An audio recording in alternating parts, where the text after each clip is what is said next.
रेलगाड़िया नहीं लाबै बलम के असगर बोलबम कोना जेबै हो राम। रेलगाड़िया नहीं लाबै बलम के असगर देवघर कोना जेबै हो राम।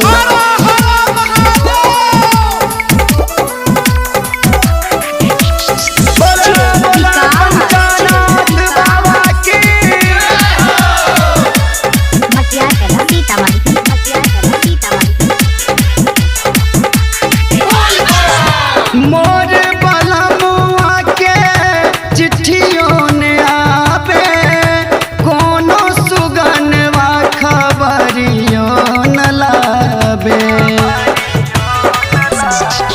हो मोर बलमुआ के चिट्ठियों ने आवे कोनो सुगनवा खबरियों न लावे। सोचले रही जोड़ा कामर सजा का देवघर हमहू संगे जेबै हो राम। रेलगाड़िया नहीं लावे बलम के असगर कोना देवघर जेबै हो राम। रेलगाड़िया नहीं लावे बलम के असगर बोलबम कोना जेबै हो राम। अभी आप सुन रहे हैं झंझारपुर से मिथिला रिकॉर्डिंग स्टूडियो की शानदार प्रस्तुति विकास मटिया कला सीतामढ़ी।